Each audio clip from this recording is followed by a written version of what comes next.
Liar. Everywhere.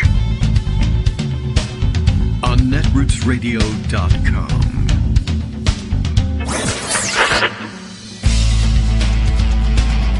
David Waldman. Kagro. In the morning. Now, here's David Waldman. Hey, good morning, everybody. How you doing? It is Tuesday, August 1st. First day of the new month, August 1st, 2023.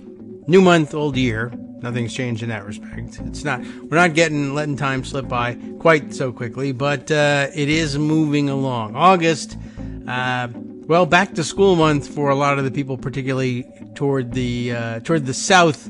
And as you move north, the back to school day comes in September or post Labor Day for most of the northern, at least the northeastern states. But down here, August is back to school time. And of course, if your kids are moving on from high school to college, and of course they're beginning their first year there, well, it comes even earlier than that. Sometimes there's that week of orientation, etc.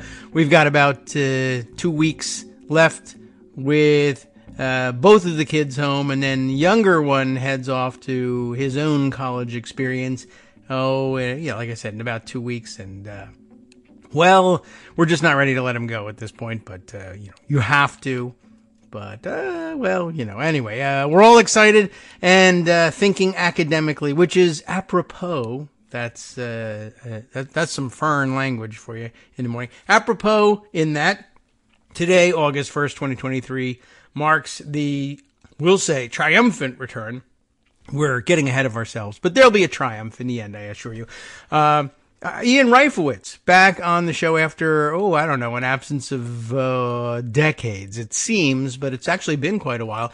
Of course, we had, pandemic in the middle, and I think we probably did a pandemic show or two, too, as well. But he tends to have some additional time on his hands during that summer break because, as an academic, I guess the schedule is just that much lighter. And then he says, I'm feeling like I want to fill my time with something fun and meaningful in the meantime while we wait for the students to come back. And that's what we'll be doing today. And I do believe we've got another chance to check in with Joan before she heads out on her August recess, if I remember things correctly. And I knew that I wouldn't. The moment that she gave me the schedule, I said, this is the sort of thing that I'm gonna, in minutes, I'm gonna be forgetting. Did she say she's gonna do one more and then go on break, or is it start now? And I'm pretty sure. However, did I remember to, check on that? No. Well, no, I don't think so. I'm gonna lean on my recollection here and go with that. All right. Well, at any rate, Ian doesn't have a great deal of time for us today, but he has enough to fill up at least one good segment here. And so let me get started. I'm going to do this in reverse and give Ian a call and bring him in opposite fashion here, if I can remember how to press all the buttons. Okay, let's see. All right, here we go. That ringy-dingy sound. There we are. Good morning, Ian. How are you? Good morning, David. I'm doing well. How are you? Very well. Thank you. It's been a while. I'm very excited by the fact, it's been a long time since we've had you on the show. And, so I'm losing what professionalism I have. This is not really a profession anyway, so it's okay. But, it's been a long time since we've spoken. So, thank you for making yourself available. I guess summer break, gives you a little extra time for these things. It does. And I'm very excited to be back, as well. It's always fun to talk with you. I do have a brief respite from my teaching responsibilities this summer, doing some reading, doing some writing, thinking about another project, and that maybe by the next time I'm on the show, we'd be able to discuss it. It's become a little more concrete. So there's a little tease for 6 months out, maybe. Okay. Yeah. Well, that's academic time, research time. It takes a while to get around to ready for discussion. Exactly. Okay. What is it? We serve no wine or French fries before they come. Yeah. It was more or less the same market sector, I think. We're kidding ourselves with the Gallo Brothers wine commercial, but yes. That's David. We're older than the average bear. That is true. And you just keep going all day. It's on my mind this morning because, well, let's see, a couple of things. One, I happened to see in conjunction with reading about one of your upcoming pieces, which you helpfully gave me a sneak preview of, and everybody will get that sneak preview, I guess, to some extent today if we want to go in that direction. But I'm also confronted this morning by the new polling on the Trump-Biden race that everybody is already imagining will take place. And it seems like there's no escaping having another race with Donald Trump unless, I don't know, someone snatches him up and puts him in prison, or some other power intervenes. But New York Times Siena poll indicating a 43-43 dead heat by their measure. But what stuck out to a lot of people who have had a chance to look this over is an age cohort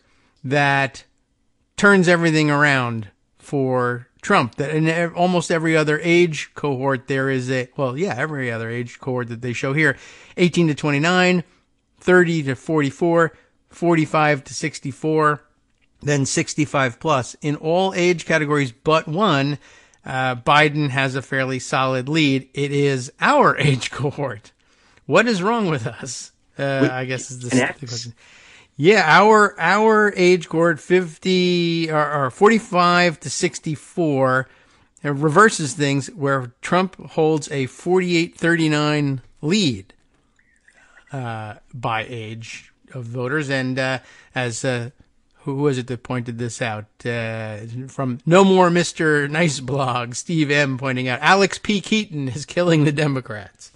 Well, you know what? Not to go all data on you, but there's a very strong research has shown that there's a very strong correlation between the era in which a person comes of age and the party that they stick with. So there were FDR Democrats, people who were in their 20s, let's say, when FDR was president, and then there are Reagan era Gen Xers, right? Yeah. We came of age when Reagan and Bush's father were president for 12 years. They were the inevitable party, at least in the White House. They were the more popular party, and that stays with a cohort their whole lives. I mean, our hope for the future is that turned obviously in 92 with Clinton, and Democrats have been the more popular party on the whole since 92. We won't have to remind ourselves who Jill Stein and Ralph Nader are, but Democrats have won the popular vote 7 out of the last 8 presidential elections, as almost anybody listening to this show could probably recite in their sleep. Yes, true. So we'll see. Hopefully that turns around. I just look at I like looking at lots of the polls. Of course. 538 isn't putting out a numerical average yet, but if I look with my eyes, and they're a little more inclusive of polls, and they're also nonpartisan. But if you just look with your eyes, Biden probably has a slight lead in the overall average of recent polling. If you look at Real Clear Politics average, and I don't trust Real Clear Politics because they have a right-wing editorial bent, but their average of recent polls has Biden ahead by 0.8. I've seen them not include, they don't include every poll, and I've seen them include things that I consider questionable, like Rasmussen, and not include other things that are not questionable, like Reuters. So I don't even trust their average, but for what it's worth, their average right now is 0.8 in Biden's favor. Well, we'll take it. But yes, I mean, this is just one. And there's not that much other polling out there that indicates, an actual dead heat overall. It's just, I think, more interesting was the weird reversal in age cohort and the embarrassment of having to be a member of that age cohort while we're doing this. But I had read it, I caught that news alongside reading through another parsing of polls, and this is your upcoming work that I thought might be a good way to segue into that. And you were parsing polls along different demographic lines. Right. So actually, I wasn't so much looking at polls as past results. Oh, okay. Yes. All right. Fair enough. And done by Catalyst, which is actually, and it's a very respected, although it is a Democratic firm. It's they do work on behalf of Democrats, but it's a very well respected outfit. And so the long story short is, and this is not going to be too much of a surprise, but that Democrats are doing better and better in recent years with white college-educated voters, and worse with pretty much every other demographic. And the data I focused specifically on was comparing 2012 and 2020. Now, let me jump back for a second. You know, numbers are screwy, right? You can get numbers wrong, and especially folks like me who are historians and people in general have trouble with numbers. We just do, right? You could look at Democrats and you could say, well, Democrats did much better in 2008 with X, Y, and Z than they did in 2016.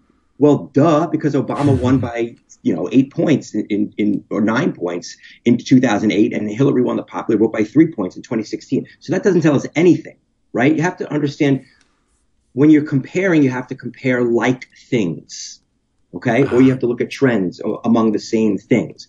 So that's why it's so important to be able to compare 2012 when Obama won the popular vote by about 4 points, and 2020 when Biden won the popular vote by about 4 points, and when the overall national, add 'em up compilation of votes for Democrats for the House, which is a national election run alongside the presidential, also were very similar in 2012 and 2020. Democrats won the overall national popular vote in the House by roughly the same amount. I think it was about 1 point. So we're talking about apples to apples. So if we look at shifts from one election to the next, in which Democrats overall did the same, then that tells us a lot about how their direction, is moving for different groups. So I'll give you just the top line stuff here. Right, sure.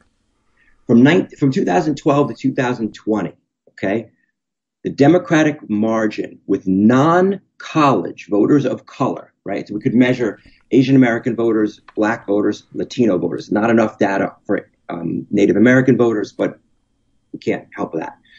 Democratic margin, non-voters of color dropped by 19 points. 19 points in those 8. Surprising, but Non-college voters of color, you don't want to say abandoned the Democratic Party because they still won a majority of those votes, but that's not meaningless, but it's much more important to say that, to recognize they lost votes among that group and ask yourselves why. Yes. Now, among white voters without a college degree, Democratic margin dropped by 6 points. So if you want to think of this, there's sort of two parts there.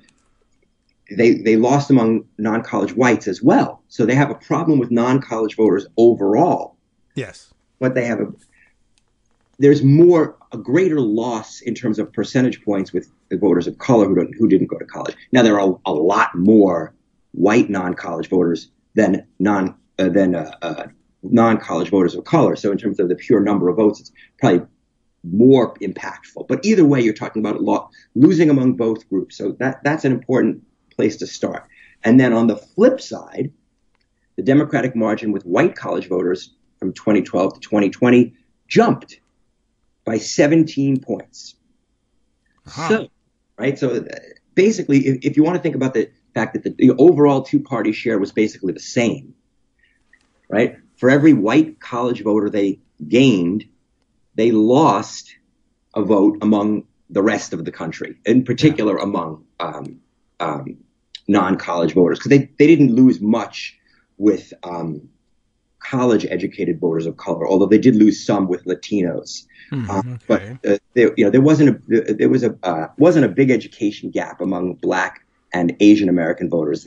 Non-college and college Asian American and Black voters followed the same trend, but there was a bit of an education gap among Latino voters, where the Democrats had a bigger loss with Latino voters who have a college degree than those who didn't. The opposite. Lost the non-college Latinos than with the college Latinos.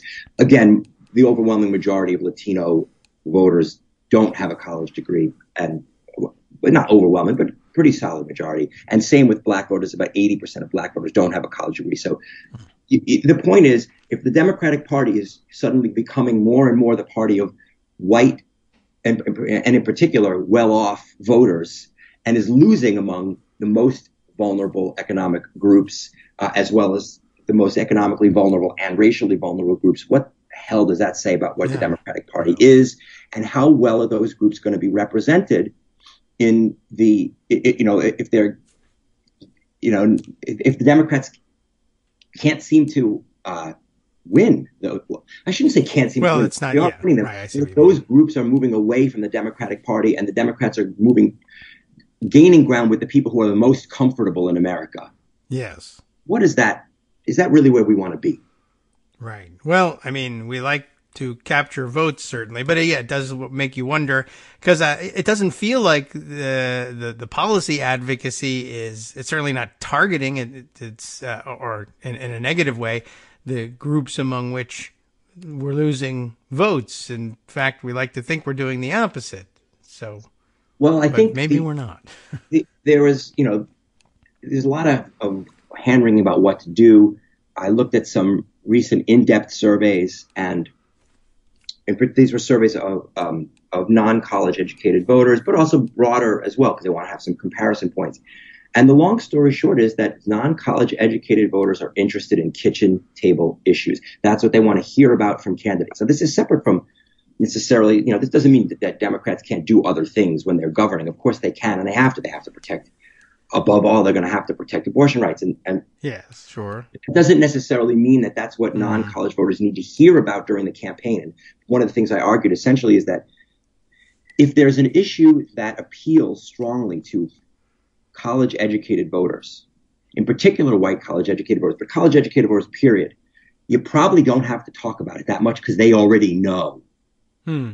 They're well-read, okay, engaged, they vote in high participation rates. You don't have to, for lack of a better word, pander to them because you've already got their vote. They know makes sense. Abortion rights are on the line. They know voting rights are on the line. They know LGBT rights are on the line. So focus on issues where people don't necessarily know where Democrats stand or don't necessarily trust where Democrats stand. And the survey indicated that one of the more promising, or maybe the most promising areas of in terms of getting votes, is essentially economic populism. Democrats have to talk about the fact that they are on the side of the middle class, that they are on the side of the working class, that the Republicans are on the side of the wealthy.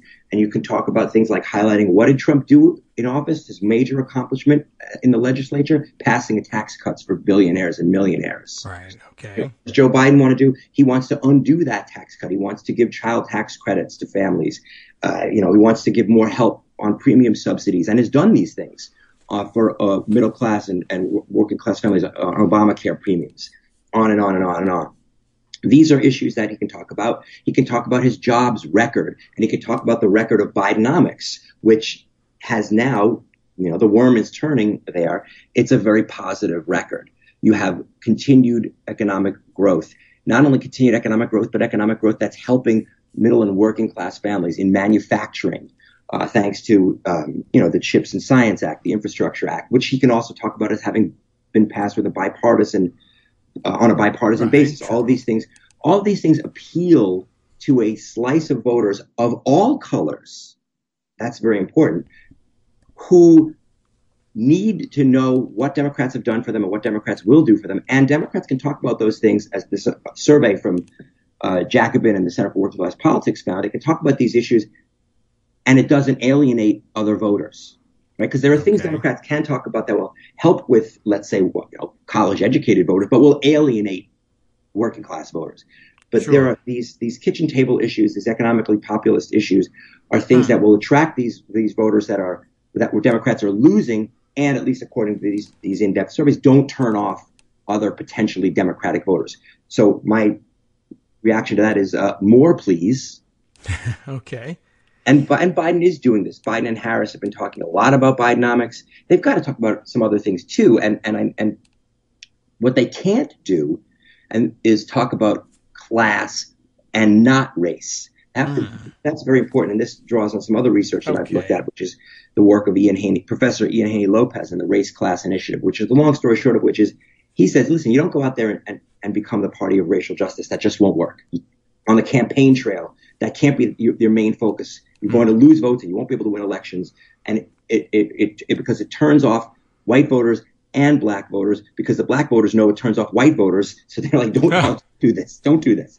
But what you have to do is this race class approach, which very briefly, and I probably talked about it with you before, is you have to say, listen, Republicans are racially divisive. Republicans are trying to scare you about black and brown people. Why? Because they don't want white working class voters to vote the same way as black and brown voters. They want working class white voters, middle class white voters to be scared of black and brown voters. Don't let them fool you.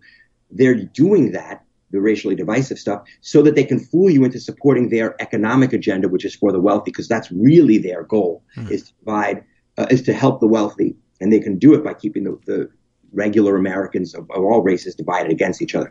And that's how you bring in race and class. You don't talk about just class. You don't talk about just race. You focus on economic kitchen table issues, but you have to bring in this race class approach, to remind white voters what the other side is doing, trying to play them. And you also to remind black and brown and voters of color that, hey, you're not ignorant about racism. So yes, it's an important element to that. So that's the focus of the article that I've been working on that will hopefully come out sometime here in mid-August. Okay. So a shorter term project than the other, which that's good. You have your different stages. But yeah, that brings up a lot of interesting questions and some fine points. And I think you've actually, answered a lot of them. It was interesting to me at first, the first mention of kitchen table issues. For me, that really, at least in recent years, has been, an eye roller for me because I think I define it differently. The people who have most often been saying, well, we need to talk kitchen table issues have been the Abigail Spanbergers of the Democratic Party, and it has meant a different thing. It has meant, we need to be talking directly to, actually the cohort with which we're already doing the best and maybe can back off of a little bit. The white upper middle class, very often college educated and suburban cohort that does have, or at least did chiefly have economic concerns. And she may have even been right about what they were feeling at the time, but that was really prior to the existential threat to reproductive health rights and various other of the latest SCOTUS decisions. And I think the abortion decision, more or less obviated a lot of the worry that people had, or really the worry that the political class had, hand-wringing about, we're not addressing kitchen table issues enough for this white college-educated cohort. But I guess they were talking at their kitchen tables about abortion rights because they seem to be pretty solidly in line at this point. But this is a different kitchen that we're talking about, it seems. It's the kitchen where people are worried about paying this month's rent, which the upper middle class is generally not. Right. They were worried about paying college tuition, perhaps, or maybe some mortgage, or it's getting expensive to keep a new car in the driveway versus the house or food. So, and it's important, the other piece of this, which is the Bidenomics piece, is to be able to talk about, hey, you know what? The Republicans have been wrong on this. Yes, inflation was bad, but look at where inflation is now. Economic growth has continued to be strong. We're not in a recession. Look at job growth. Unemployment has maintained its 50-year low status, even as the economy has begun to slow some. And, Republicans, we have to be ready with facts, because especially, voters do respond in a high information, a high intensity environment like a debate, presidential debate. Mm-hmm. Voters do have aha moments, right? So if let's say it's Biden and Trump starts yabbering on about inflation, Biden has to be ready to come back with something like this. Well, the entire developed world had inflation, right? Why? Because of COVID. Just like the entire developed world went into a huge recession in 2020 because of COVID. And Mr. Trump, you were president then. Now, I don't blame you for the worldwide recession that followed COVID. Fine. Now there was a worldwide inflation problem after COVID when we had a recovering economy and depressed economic demand. People started going out again. That demand was fed inflation. Great. So don't say there's inflation without saying the United States has had less inflation than any other wealthy country in the world post-COVID. And we've had stronger economic growth than any other wealthy country post-COVID. So you could say there's inflation, but what I can say is my policies gave us the strongest economy and the lowest inflation because my policies worked. Right. That's an answer that's fact-based and can counter the idea of, well, there was inflation under Biden. Yeah. That's what? That's like I'm saying the sun is out at noon. Of course there was inflation. It was a post-COVID environment. You got to be ready with that stuff. And Biden has that record. And you can prepare the ground for that kind of debate moment with fact-based ads and not running away from the economic issue. The Republicans want to talk about culture wars, and Trump wants to talk about his own personal mishigas, so to speak. Democrats don't want to get sucked into that. People are not going to respond to that crap unless they're already in the tank for Republicans. Yes. That's 1/3 of the electorate. And we've already got 1/3 in the tank for Democrats, probably more like 40%, 45% in the tank for Democrats. We got to get enough of the rest to get us over the hump. And the way to do that is to emphasize jobs, economic growth, and economic inclusiveness or economic populism. Right.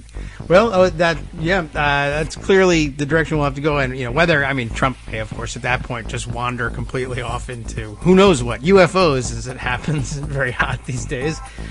We got to take a 2-minute break. I know you're a little bit pressed for time today. Are you able to hang on for a bit? Not today, but I'm probably to come back again soon. Okay. Well, thank you very much. Hi, everybody. It's me, David Waldman. Yes, the same guy who interrupts you all the time. Interrupting you one more time just to tell you again, another reminder that your contributions are what keep this show on the air, and Patreon.com, Patreon.com, is still among the easiest ways to make the sustaining subscription donations that keep us afloat. Are you ready for the pep talk about how our Patreon campaign is still going strong and growing? Well, too bad. Yeah, the plain fact is we actually are headed in the wrong direction, and whereas we once had about 175 monthly patrons, we're now actually down below 150. Time to recruit some more. Not exactly the kind of news I wanted to share, but there it is. For those of you in a position to support the show, Patreon.com does make it easy to make those secure, recurring monthly contributions to do so. Patreon.com/KagroX gets you straight to our donation page. We've been through a lot together. The worst of the pandemic, we hope. The worst of the insurrection, we hope. So go ahead and treat yourself. You don't need an excuse. Give yourself the gift of a little something you enjoy in life. Support the show. And of course, if you happen to prefer using PayPal or even the Square Cash app, we're up and running on those options too. So thanks again, everyone, for all your support. We couldn't, or at least shouldn't, do it without you. Hope you'll be on board soon too. Thanks for all your support.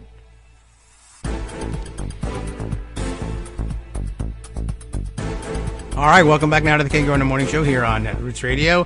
It's we take what we can get with Ian, of course, but we need more time. We need to start talking about this stuff again, and so we'll just have to have him back on the show. But it was very nice just to, hear him chime in again. It's been some time, and lots happening. And of course, heading into an election year, we're going to want to hear from Ian a little bit more. For those of you who have, who are either new to the show or don't remember Ian's bio or just need a refresher, you think you do remember it and you just want to be entirely certain, who was Ian Reifowitz and why did we speak with him? And of course, well, the content of the discussion would have answered the why part.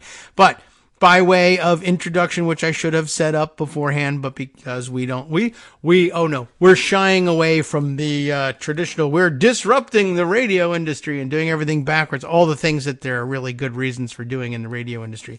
We don't know about and forget about and aren't disciplined enough to do them. So Ian Reifowitz, according to his own bio, of course, it's the primary source, right, for something like this. So you're always taught by professors, go to primary sources. Ian is a professor. In fact, as I think they describe the position, the full title, the SUNY State University of New York Distinguished Professor of Historical Studies at Empire State College. And we also know from having him on the show numerous times in years past, the author of several books, 3, I think, at latest count, although it sounds like maybe there's another one, cross your fingers, coming up at some point. Now, certainly I think, he's got the material for it. We just got to, find some time, and maybe summers are the times that he can do this. But he's the author of 3 books in the can already, as we know, including the latest one, which we've introduced several times in the show. You remember it when I recite the title, The Tribalization of Politics, How Rush Limbaugh's Race-Baiting Rhetoric on the Obama Presidency Paved the Way for Trump. And how long has he been singing this tune? Well, Rush Limbaugh's dead now, that long. So, it's actually only a couple of years, but still, a topic that we've talked about a number of times, and from a number of different angles. It always comes up, and it's always good to get those reminders. So today, interesting parsing of the data. If we had more time, I would have been asking about this. So I'll just put the questions out there on the table, and perhaps we'll all talk about them as time goes on, and Ian can answer them if we have left the answers incomplete by the time he comes back. But one of the other things he brought up is, of course, I mentioned that when he says kitchen table issues, that's a term badly in need of some renewed definition, I think.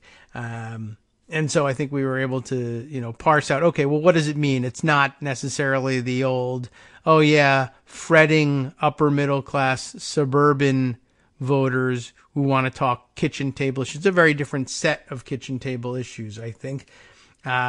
Maybe that's the difference, right? There's the kitchen table issues, and then there's the breakfast nook issues, right? If you have a breakfast nook, you're talking about something else completely. But if you're pressed for space and the only place you've got for the table is the kitchen, right? I don't know. I'm trying to find something. Or maybe you say there's kitchen table issues and there's granite countertop issues. Maybe that's it. Since that used to be the weird marker for affluence that would separate you from the working class if you were able to put together the funds for granite countertops. You remember when that happened? I don't remember exactly what that was. That Michelle Malkin bothering somebody, that somebody was complaining about something or had some economic grievance of some kind, but from a Democratic perspective, and they put together a video, and then Michelle Malkin or someone quite like that noticed, well, they have granite countertops, and so therefore, but that I'd categorize that along with, well, some poor people have cell phones and maybe even refrigerators, so come on, they're not living in caves as they should be because they're poor, I presume, is what they were going after on that. Anyway, the next term that came up that made me, raise eyebrows was the economic populism idea. That, too, is probably set for a refresh because in the past couple of years, that, too, I've seen at least 2 different definitions of economic populism, only one of which actually, in my view, actually fit the bill. But there was we got to be talking about economic populism, which might make you say, Bernie Sanders, his time has finally come. Shouldn't we be campaigning that way? Although I think Ian differentiated there by saying, well, remember also that you can't just be talking about class issues and ignoring racial issues. And one critique, although I don't think that all observers would agree with the critique, but one critique of the Bernie Sanders view of economic populism was that, and I also think that it's entirely possible that Bernie Sanders himself, and certainly adherents of his political philosophy, would say, well, it wasn't that we were ignoring race, it's just that we just thought that class was the far more defining issue and a better explainer of what was going on in America. And here too, Ian says, well, economic populism, yes, something we need to add to the discussion, but also you have to recognize that you can't ignore racial issues because that's just a path to being ignored by people of color, whatever their educational background or current socioeconomic status. They know that needs acknowledgement. And it wasn't that Bernie Sanders was, refusing to acknowledge the role of race by any means. But at any rate, I guess the fine point of the argument might be about the specific mix of issues there. And so, that doesn't necessarily mean, well, economic populism means Bernie Sanders was either right all along and we were fools to turn our backs on him and we should have been you got to win the primaries in order to make that argument. But certainly that does mean that there's probably a tremendous role for people who were inclined toward his philosophy, and a role, of course, for him too. Although how much energy he feels like putting into someone else's presidential campaign at this stage, I don't know. But certainly he recognizes the existential threat coming from the other side and the necessity of defending democracy. So I don't have much doubt about where he'll be putting his work in.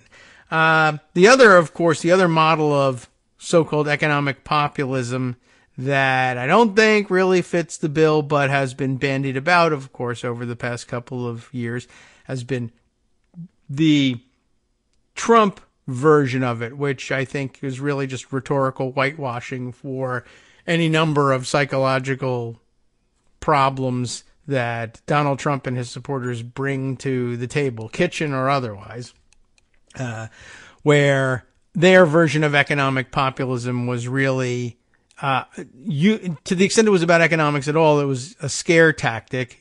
Black and brown people will take everything away from you, for some reason, and we don't really have to explain that reason. Your part is be scared about that, and we will give you more reasons to be scared, even if they're bad reasons or they don't stand to reason at all, and make no logical sense.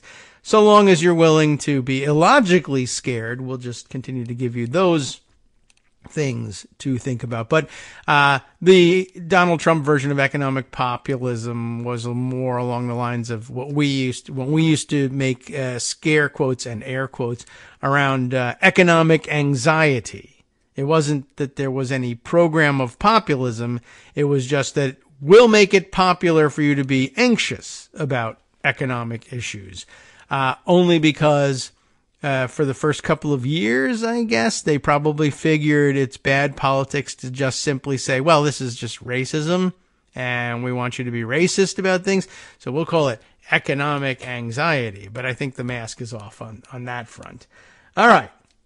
So I think, that was an interesting starter for a discussion. We'll have to come back to that and see how that gets translated into electoral strategy and tactics. If I never really can, draw the line properly between the two. But Greg's pretty good at differentiating between the two. And, yes, he had some interesting suggestions about what to do about that and how to address that with voters that will have a little something for everyone in the messaging and still clearly draw the line between Democrats and Republicans come election time. Okay, so let's see. Other things to address, things waiting in pocket and things that occurred to me this morning and yesterday evening. In particular, I happened to see, this morning I saw that I guess today is a day we're supposed to be sort of holding off on / boycotting, I hate to use that term, but I guess that's what you're really asking for. The Bird site today, X, Bird, Twitter, whatever the hell they're calling it these days. I don't know what the motivation is about why we're doing it today versus, every day. But apparently we're doing that. So if you've been giving some thought to that, today's your day to stay off of the Bird site / X. I've been doing that mostly. Although I noticed that in the past couple of days, when things got a little bit slow, I did open up the Bird site app to see if I felt like there was, the slow news, I was missing something. But as it turns out, more or less everything major had been covered via Mastodon / Fediverse, whatever. I can never, I don't understand the technical aspects of what makes it different, but I also have no complaints about anything that's been going on Mastodon anyway. And occasionally I do see, though, when I do open up the Bird site, I will see things that I very badly want to respond to, and usually resist doing so because I just don't want to add any more content to the site. Oh, by the way, I have noticed that something must have gotten screwed up with the Bird site's internal mechanisms, and probably was screwed up on purpose, cutting off the various mechanisms by which other services make use of the Bird site. It used to be the case that every day upon publication at Libsyn of this very humble podcast, there was a Twitter message that went out. It was our own design. We would write something up for distribution on Twitter to let people know that the podcast version of the show was available.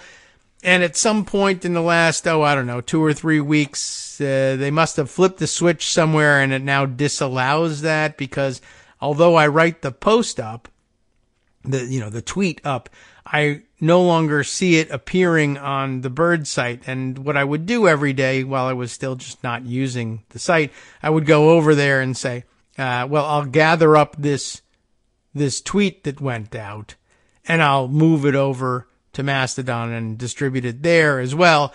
But Libsyn never did change anything such that they added a distribution channel so that your announcement could go out on Mastodon or wherever you were joining the Fediverse, and you could put your announcement out that way.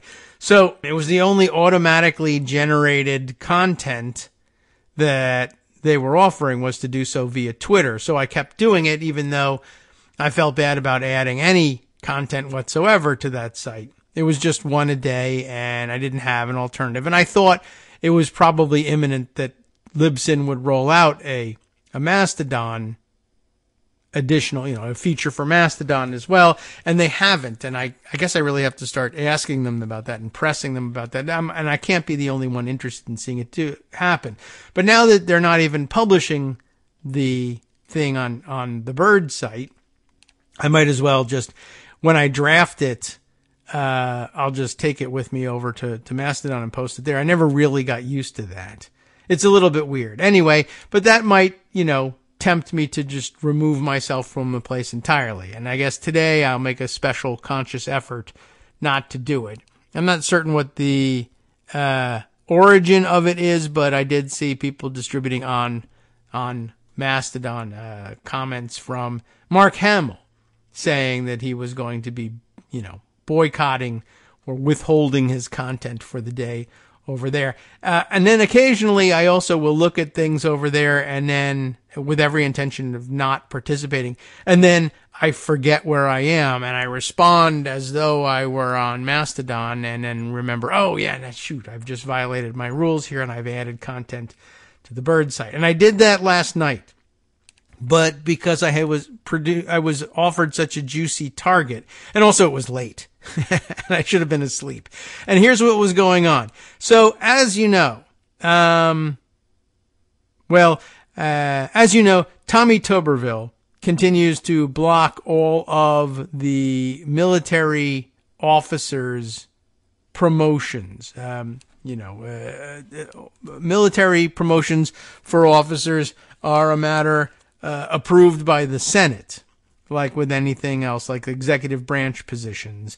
But it's usually a matter of routine, because you'd wonder, how can the Congress be paying attention? How can the Senate be paying attention to every time a captain, needs to be promoted to a major? There's got to be thousands of those things happening at any given time. How do they pay attention to that? Well, they don't. Ordinarily, you send it to the proper committee, and they just review things like, ask somebody to come in from the military, and you did all the usual checking on things and everything's cool. Yeah. All right. So just, give us the list, and they submit a list of names, And, they get batches of names every once in a while. Basically, they put them on the Senate calendar. And very frequently what will happen is those batches will come up one at a time. Or even if they have 10 batches with 100 people in it, they'll ask unanimous consent to consider the nominations en bloc altogether at once with one voice, and often a voice vote at that, or a request for unanimous consent to consider them as approved, and it goes through. So you can, by unanimous consent, engineer it so that you could promote thousands of people at a time with no votes whatsoever, or just one vote if you want to have a vote. So, once there's an agreement to move ahead with things, there's no reason you can't clear out the backlog in one day. But in the meantime, Tuberville is blocking everything. Now, what you might not know, because we haven't said a damn thing about it, is a very otherwise unimportant story that now plays an interesting role in things. Let me open up the tweets that I have put aside on this thing and bring you up to speed on the latest development. And it's interesting. I started out by putting it in the context of what Tommy Tuberville is doing with these nominations, these promotions. And the news folks have so far have not. It may be, they must. I haven't read the articles all the way through. They must make some mention in the body of the article, right? You would think, but honestly, it belongs in the headline. What's going on? It's supposedly something completely different. Tuberville blasts Biden's Space Command decision. What is the decision? The decision was, first of all, that there is a Space Command is a little bit ridiculous. I'm sorry to everybody who's in Space Command, but that's the Air Force, and it's always been the Air Force, and there was no reason to add another branch. Not at this point. We're just not doing so much more in space that we can't just simply have the Air Force cover the situation, as we have had for many years. The Air Force has a Space Command.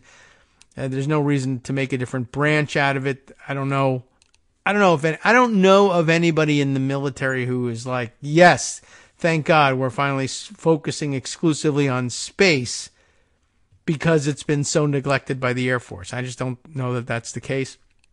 But at any rate, so Trump established the Space Force, largely ridiculed as something, stupid and unnecessary, but also a dumb name. And then they couldn't come up with a name for what would they call people in the Space Force. And they were designing logos and uniforms, and then the logo ended up looking like the Star Trek logo. And it's just one joke after another. One of the things that was at least substantive, if not non-stupid, was that Trump wanted to headquarters the Space Force somewhere new. They wanted to move them. Well, I think to disassociate them from the Air Force, which, is very heavily concentrated in Colorado, the academy being there, NORAD command, I think, might be there too. But very heavily associated, very heavily concentrated in Colorado, and was going to move Space Force to Alabama for some reason. And I don't know exactly why that is. And here Scott Anderson has sent me something else about Space Command. But I'll give you the basics from the Hill thing, and then we'll take a look. This is from Newsweek. It looks like Lauren Boebert. Oh, Lauren Boebert loves it because it's staying in Colorado. I should have guessed that that's what that was about. All right. So here's the deal. He's moving, Trump had ordered establishing the Space Command headquarters in Alabama. And they had a whole argument about why that was sensible, but only Alabamans were saying it. And Biden has said, you know what? I'm not going to go so far as to say Space Force is dumb and I'm abolishing it. We'll keep Space Force, whatever. I can't really undo that. It would cost a lot of money to reverse this dumb decision, and we can live with it. And we can operationally, it's not going to be a problem. But I don't want to probably spend the money on establishing them in Alabama when they're just fine where they are in Colorado. So at any rate, he just reversed the decision, said, you know what? We're not moving them to Alabama, at least not now, and maybe not ever. And of course, Tommy Tuberville, you may recall, is from Alabama. He's dumb, but he's also from Alabama. Now, a lot of people would, say that, there's a correlation. But I'm not willing to say that because we have lovely friends in Alabama, I'm sure. I don't know who they are, but I would like to say, if you're listening to the show and you're listening from Alabama, we know you're there. We love you. It's not your fault.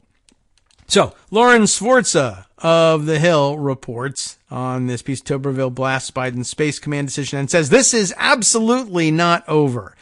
Senator Tommy Tuberville blasted President Biden's decision Monday to keep the headquarters of Space Command in Colorado, overturning the former president's, Trump, the orange guy, decision to move it to Alabama. As soon as Joe Biden took office, he paused movement on that decision and inserted politics into what had been a fair and objective competition, not because the facts had changed, but because the political party of the sitting president had changed, Tuberville said in his statement. Now, okay, whatever. And I noticed that this came out alongside in, more or less the same time that the other senator from Alabama, and do you even know who that is? I didn't because she's a nobody, but I guess she's pretty new too. Senator Katie Boyd Britt is the other senator for Alabama, and you'd never know it. But maybe you would if you were her. And I noticed that she used the Bird site to condemn the decision as well, saying the Air Force determined that Space Command HQ belongs on Redstone Arsenal.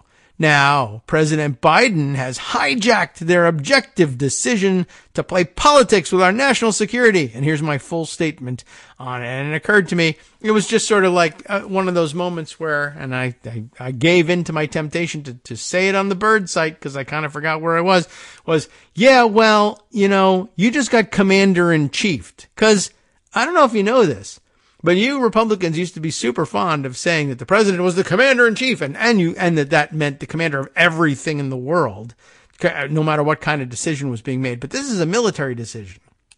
So, yes, it would upset me greatly if if Trump was president again, that would be terrible for a number of reasons. But if any Republican president, that would upset me for a number of reasons as well. But if they were to say, you know what, I'm reversing the reversal of the decision, we're moving to Alabama, you say, well, in our system of government, to the extent that anyone pays attention to the rules, the commander-in-chief gets to make those kinds of decisions. But for now, we can at least say, yes, Katie, unfortunately for you, you lost the big election. The commander-in-chief says he wants this here, not there.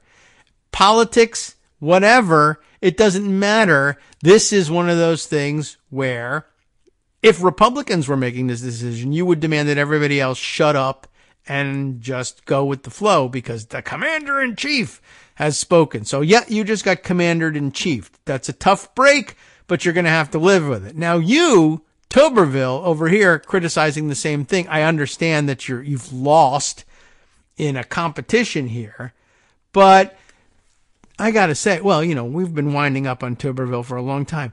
This MFer is out there blocking every single military officer promotion indefinitely and pulling this stunt like it's free. All there is benefit to me. I'm going to be in the news blocking every single military promotion, and I'm holding things hostage, and I want things to go my way. Why? Because he was angry about woke in the military. They're allowing people to travel to other states to get the health care they need because they've been stationed in a state where we've banned the health care they need. And we got to put a stop to that because I don't care about the military. I just want to use it as a personal playground, a sandbox, like the way Congress uses D.C. fairly often. We're just going to impose things that we can't even impose on our own home states. But because Republicans are in control at the moment in one or another of the bodies of Congress, we are going to, impose our social programs and our culture war on D.C. because they don't have their own, real and full home rule here. and we can impose things on them. And then the military, too, should be our playground and sandbox for things like this. And, of course, it should not be. So, all I have to say about that is, if you blockade all the military promotions for months on end, and it gets to the point where, yes, now it starts making daily headlines that you are affecting morale, readiness, national security, etc., standing in opposition to something all the rest of government wants to get done. What a decision in the same department went the other way. You didn't get the big prize. There was no reward, no pat on the head for Tommy Tuberville from the military. I can't believe it. Yes, there's a real price to doing these things, and stuff's not gonna go your way as long as you're a stick in the mud a-hole and, a splinter in everyone's eye, giving everybody the finger, and he wants white glove service nonetheless. Well, instead he gets boxing glove service and a punch squarely across the jaw. You're not going to get this because your senator is an effing idiot. And you're definitely not going to get any sort of benefit from moving a military headquarters to your state because this guy has been screwing the military and the personnel in the military left and right. Not to mention the fact that all the people that we send to your state are going to have to try to escape your state just to be able to get the health care they need. But that's a different story. The real story here is there's not going to be any rewards for this a-hole who's screwing us and you. No. You thought you were going to get this big bonus? You're not going to get it. Get used to it. Grow up. Where the hell do you think you are? Who the hell do you think you are? Well, anyway, they do in fact mention it here in the Hill article by saying Tuberville's locked in a standoff with the Pentagon, not really, over abortion policy, placing holds on hundreds of Biden's military nominations in protest. They're not Biden's military nominations in most cases, maybe at the very, very top, and the people that he wants to see on the Joint Chiefs of Staff would be considered Biden's military nominations. The rest of them are just routine military nominations that the military personnel, the commanders, the generals, and lower are making recommendations for promoting captains to majors and majors to colonels, etc., etc. It's military decisions, just the same sorts of fair and unbiased decisions that you think relocated the Space Force to Alabama. But gee whiz. All right, welcome back now to the Kagro in the Morning Show here on Netroots Radio. Let's get back to it. I'll run through the rest of the article here just to see if there's any other reason to beat up on Tommy Tuberville or anyone else here. It says here that some officials have said Alabama's restrictive abortion laws played into the Space Command HQ decision, though the White House said it was motivated entirely by concerns that a major move would undermine military readiness. Tuberville wrote that it was a, quote, shameful thing that the Biden administration waited until Congress was in recess to make this decision. Shouldn't make any difference. He's the commander-in-chief whether you're there or not. Noting it came after the House and Senate passed versions of next year's defense budget. The two chambers still need to hammer out a final version of the defense budget, so don't worry about it. And he claimed that Colorado Springs did not even crack the top 3 sites for the headquarters in a review by the Air Force, trailing locations in Alabama, Nebraska, and Texas.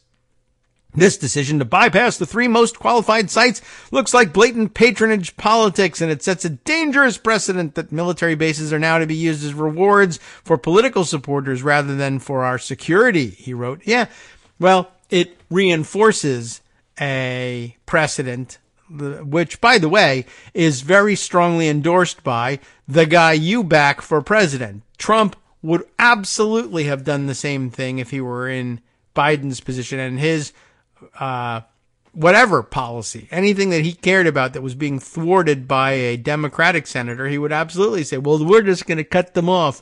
No more money for the blue states. We're not even going to help them with COVID, That was absolutely right out of his playbook. But it's not like things were being moved to Colorado Springs. It's just that they were being left in place. I mean, where are my deficit hawks? saying, yeah, we shouldn't be spending money moving Space Force from one place to another. If you're talking about what's going on in space, any place on Earth that you happen to be standing at the moment is as close to space as any other. I mean, minus the elevation, I guess. But by the way, how about that? It's just plain science. Colorado Springs is just higher than Alabama. It's closer to space. It's a shorter commute. Leave it at that. I don't know. I mean, it doesn't really matter.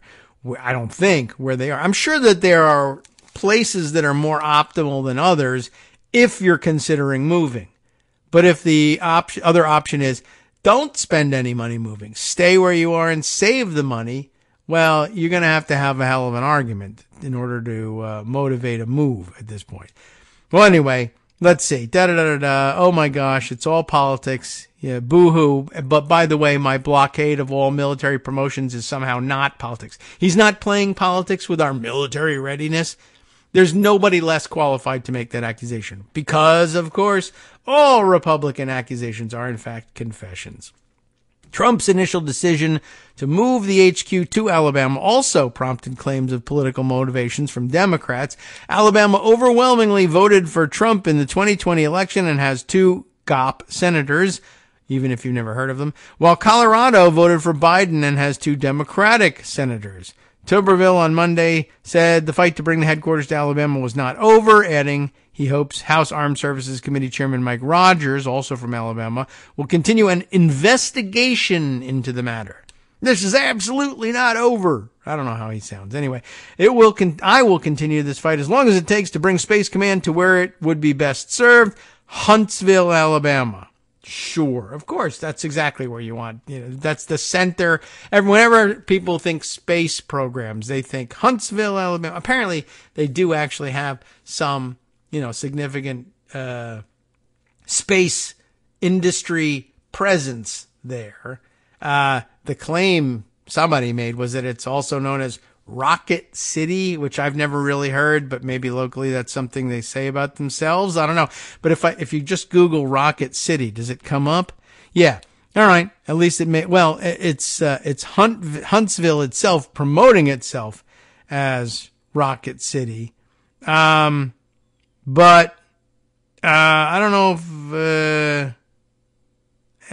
know if that's everyone in agreement on this. But Rocket City is Wikipedia agrees anyway. Somebody put it in there that they have a nickname, Rocket City. Huntsville.org calls itself Rocket City as well. On the other hand, there's also what is this? The minor league baseball team, the Rocket City Trash Pandas. Which I don't even know what they're trying to get at here. But the Rocket City Trash Pandas, do they play in there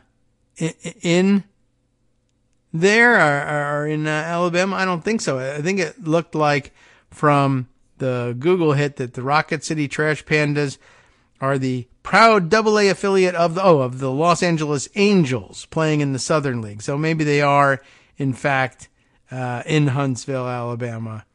Although, it's not entirely clear to me, but I don't know why else you would call yourselves that. But then why the Trash Pandas? I don't know. Just for fun. But I mean, you can't have, what would it do to morale to move a major military installation to a place whose baseball team calls themselves the Trash Pandas? I just weep for the men and women of our military. It's so sad. So, okay, that's what Tuberville is angry about. Now, of course, honestly, if you ask Mike Rogers, WTF here, what's going on here? He'd probably be able to tell you, if Tuberville would release all of those military promotions, I think maybe things might have come out differently. But he's just being a giant a-hole, and now he's ruining it for our whole state. And they should tell him so. But instead, of course, Rogers says that, no, Biden is at fault, and I will be investigating to see if there is something nefarious about the commander-in-chief using his commander-in-chief powers to command people to do things that he wants done. So, I don't know. I think there's a constitutional problem with your investigation, and it ought to be ruled unconstitutional by the Supreme Court, except the Supreme Court won't help anybody do anything. Okay, so there you go. That's where we are. I just wanted to, remind everybody that this effing idiot, Tuberville, thinks that he can block everything, and that everybody ought to all the rest of business ought to be done as usual, except for my unprecedented blockade of all military promotions forever for everybody. There was going to be a cost, Tom, and this is it. Grow up. So anyway, other things that have come to light in the last couple of days that we should... Oh, you know what? Let's take a look at the thing that Scott sent me. I just think that's probably pretty humorous. Lauren Boebert thinks it's great. So I'll be interested to see how she says so without praising Joe Biden. She probably can't do that. But it does say here in the headline, Lauren Boebert hails Joe Biden keeping Space Command in Colorado. Anyway, Brendan Cole writes this for Newsweek. Lauren Boebert has praised the Biden administration's decision, I'm sure she's not praising Biden, to keep U.S. Space Command in her state of Colorado, putting her at odds with GOP senators in Alabama, about which she's almost certainly indifferent. The Republican representative for the Centennial State's 3rd District had opposed the Trump administration's plan to move the headquarters to Alabama and had lobbied for it to stay, warning that 1,600 jobs and hundreds of millions of dollars were at risk. And, of course, what's really going on there is not Space Force, it's U.S. Space Command, which was set up in 1985 at Peterson Air Force Base in Colorado Springs until it was deactivated in 2002 after merging into the United States Strategic Command.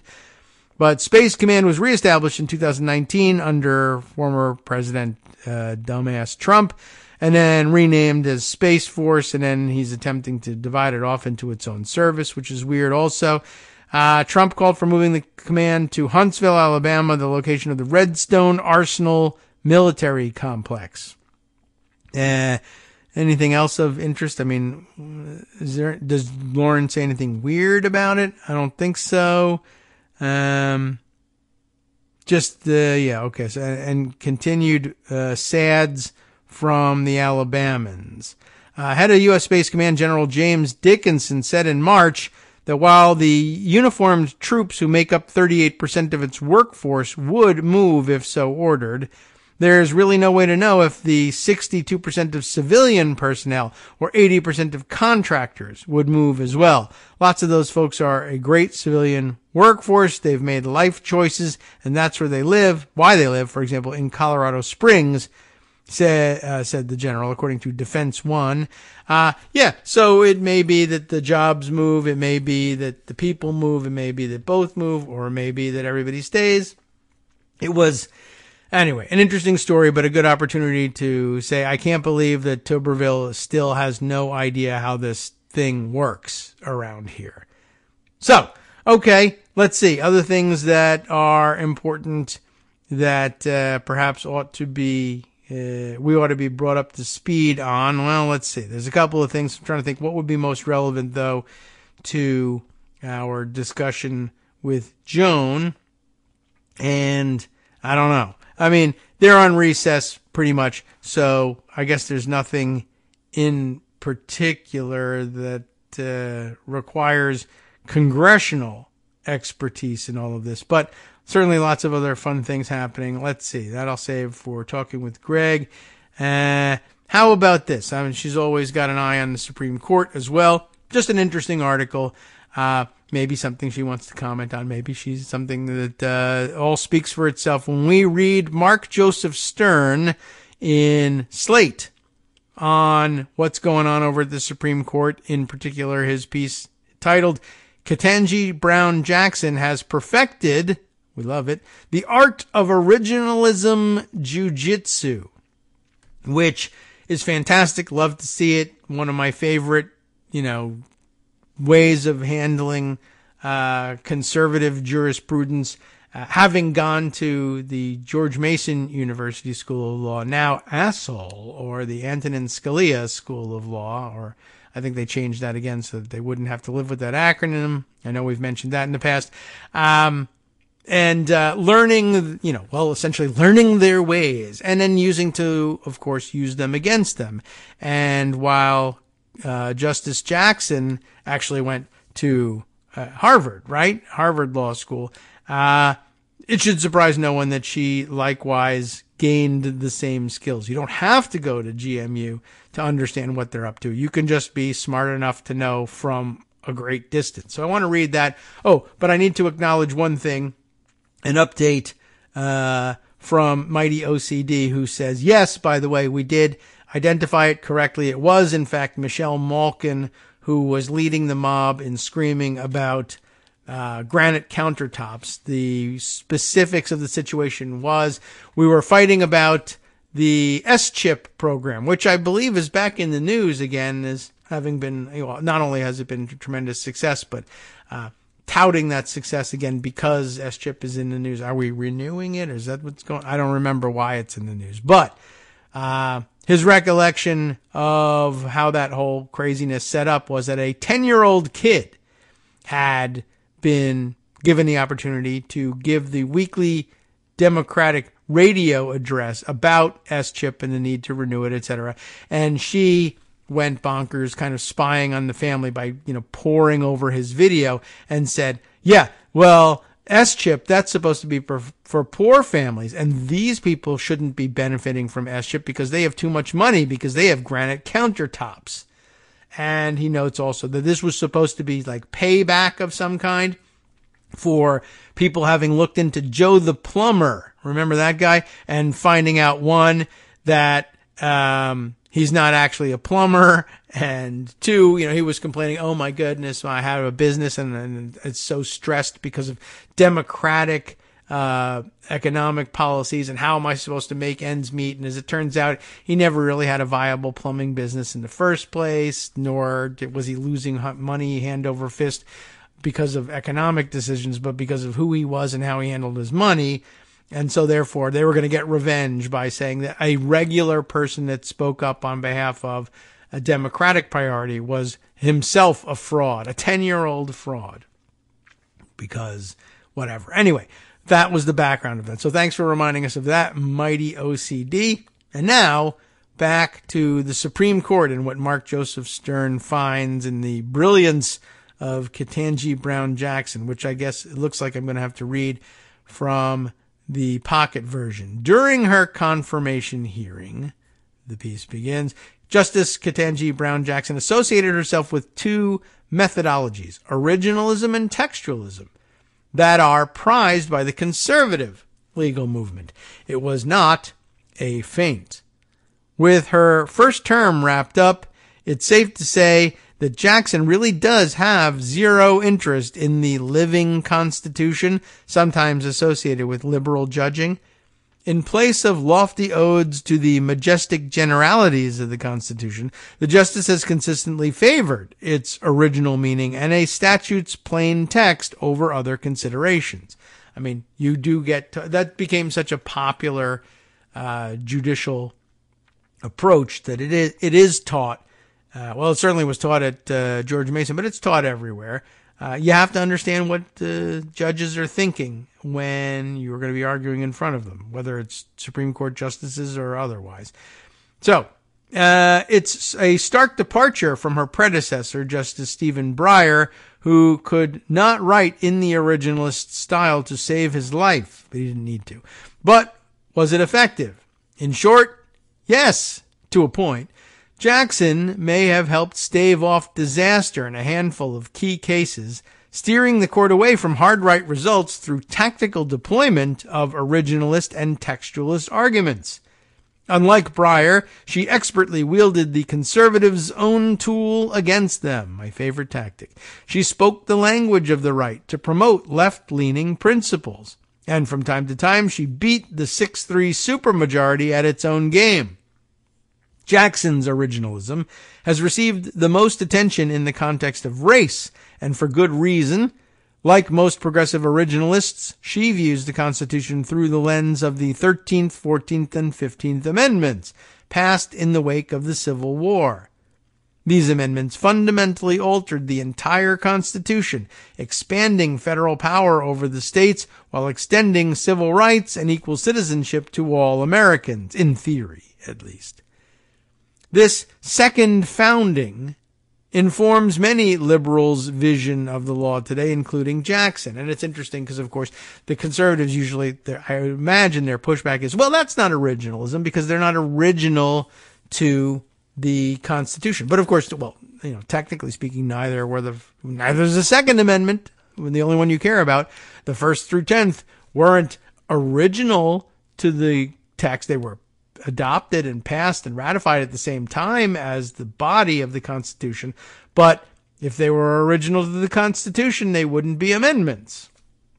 So, though they were contemporaneous, and you might argue, well, the founders had a hand in writing those, but, the others, they didn't, and certainly not the 13th, 14th, and 15th Amendments. Those are later additions. The founders were long dead, et cetera, but the founders also left behind the mechanism for amending the Constitution. They certainly contemplated amendments, and they knew that they weren't going to be the ones to write them. And secondly, the argument here is that there was a second founding and that the authors of the 13th, 14th, and 15th Amendments ought to be afforded the same deference. And if you don't think so, because, well, there's the 1776 thing and there's nothing like it after that. Well, a civil war is something like it. We actually went to war with one another and fought it out with guns and, well, essentially political violence, though in the guise of military violence instead. And we're willing to kill one another point blank over the question of who gets to interpret where to go next. And the North won, and that's the end of it. The 13th, 14th, and 15th Amendment were written in blood just as much as anything from 1776 or the original Constitution. And that's the argument. Contemporary scholars on the left, for instance, back to the article, point out that Congress enacted explicitly race-conscious measures after the Civil War to address past discrimination against black Americans. Jackson laid out this evidence during arguments over the Voting Rights Act, when Alabama's Solicitor General claimed the law's consideration of race was unconstitutional. So you see how you use it here? The framers of the 14th Amendment, Jackson explained, used race-conscious remedies to safeguard the rights of black Americans. How could it be unconstitutional for the Voting Rights Act to do the same thing? Well, you can't use race as a consideration. Why not? A significant portion of our foundational document does exactly that. Yeah, well, but that's not from the guys in the powdered wigs. No, it's not. It's from the guys who won the Civil War.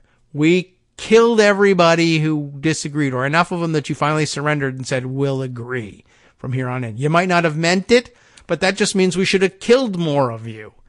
Is that the outcome you want? There's, we'll kill more of you, and this will continue to be the rule, or you will now agree, and this will continue to be the rule. There's no option in which this isn't the rule. It's right in here. It's written. 14th Amendment, there it is. It's ratified. You can't undo it. You could repeal it if you have the votes, but you don't.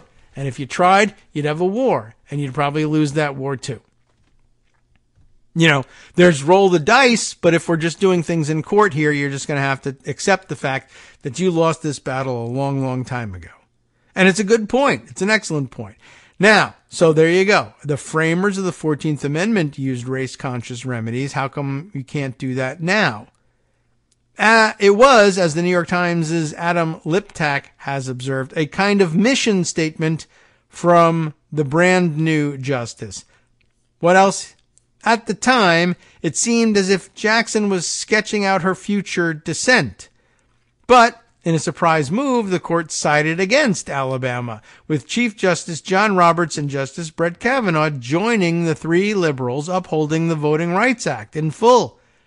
As Christian Farias noted in Vanity Fair, the Chief Justice's reasoning seemed to reflect Jackson's own comments at oral argument, especially in their embrace of race-conscious solutions to the political subjugation of black Alabamans. Her views may well have persuaded, or shamed, possibly, Roberts and Kavanaugh to save what remains of the Voting Rights Act. Jackson had less luck in the affirmative action cases, though here too she did not come away empty-handed. During oral arguments, the justice asked sharp questions about the possibility that abolishing race-conscious admissions would compel universities to discriminate against people of color. Would a black applicant, for instance, be forbidden from writing an essay about the role that race and racism have played in his life? If so, wouldn't that deny equal protection to black Americans, violating its original meaning? The conservative supermajority saw things differently and bulldozed affirmative action by a 6-3 vote. It did so over Jackson's dissent, which wove the history of the 14th Amendment into a broader argument about the lingering effects of racism and the constitutional imperative to address them. Yet, Roberts' opinion for the court offered Jackson an olive branch. The Chief Justice announced that admissions officers could consider essays in which college applicants discuss how race affected his or her life. Well, geez, I hate to think of how they would justify disallowing that. Jackson's originalist dissent had wrangled a compromise from the Chief Justice, protecting black applicants from the kind of discrimination that the majority would have otherwise invited. Her commitment to these methodologies goes far beyond race, though. Perhaps the most important opinion Jackson wrote this term upheld federal power in the face of state assault. A group of red states, led by Indiana, had asked the court to blow up social welfare programs like Medicaid that are administered by the states. They argued that Congress had no right to impose conditions on these programs that beneficiaries can enforce in court. Their theory would allow states to dismember Medicaid by freely violating the rights of those who use it. In the process, it would have gutted a key civil rights statute that lets Americans sue state officials for infringing upon their rights. The case was an atom bomb, one that Jackson deftly diffused in a 7-2 decision. The justice used a textualist analysis to reject Indiana's contention that Medicaid is not a, quote, law capable of creating individual rights. She then deployed an originalist argument to conclude that Congress is well within its powers to enact such a law, administer it through the states, and give beneficiaries a right to sue under it. Her opinion was so bulletproof that even Justice Neil Gorsuch, fervent foe of federal power over the states, felt obliged to join it. That was emblematic of Jackson's overall jurisprudence, firmly rooted in history and text, light on soaring rhetoric, and heavy on wonky details. Take another example. Her solo dissent in a case that curtailed unions' right to strike. This opinion got a lot of attention for one eloquent line proclaiming that workers are not indentured servants. Most of it, however, was devoted to a close read of the interplay between state law and the National Labor Relations Act, not some free-floating devotion to labor over management. In a different solo dissent, Jackson scorched the majority for warping 2 federal statutes to keep innocent people behind bars. Her 39-page dissent in Jones versus Hendricks, it was a textualist master class that painstakingly demonstrated the majority's departure from the statute's plain meaning.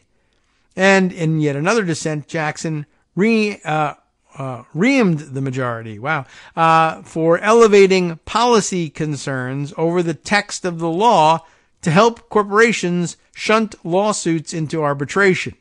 That decision was 5-4. In addition to the other liberals, Thomas joined Jackson's dissent, giving it his own textualist stamp of approval. Meanwhile, every justice joined Jackson's unanimous decision in a criminal justice case which deployed textualism to let judges impose lighter sentences for certain offenses. There are, no doubt, many compelling criticisms of textualism and originalism. The methodologies are susceptible to cherry-picking.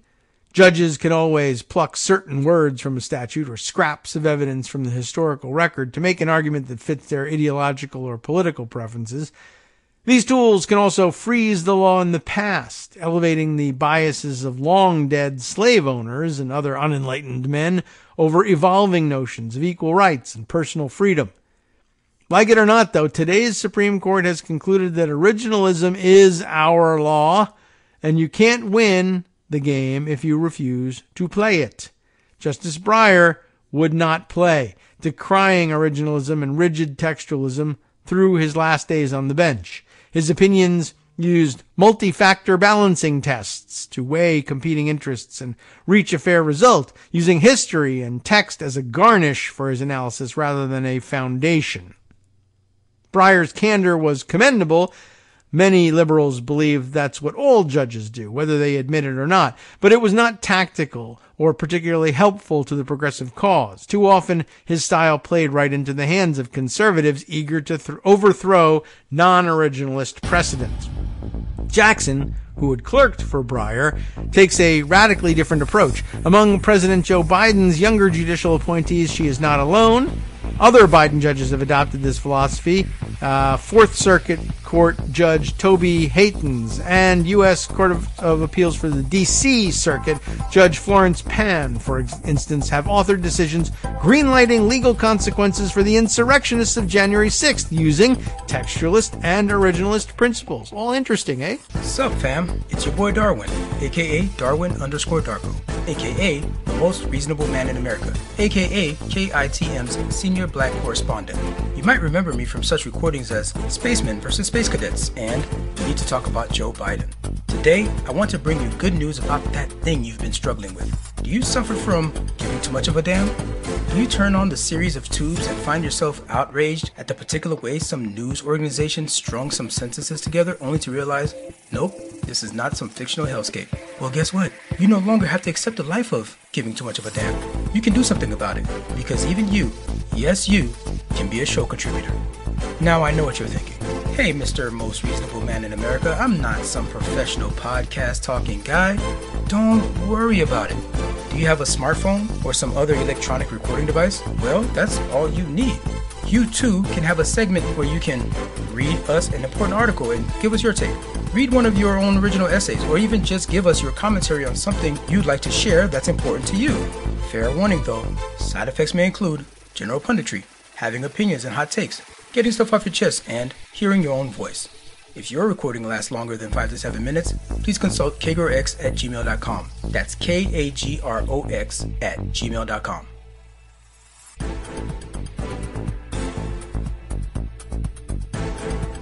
All right, then.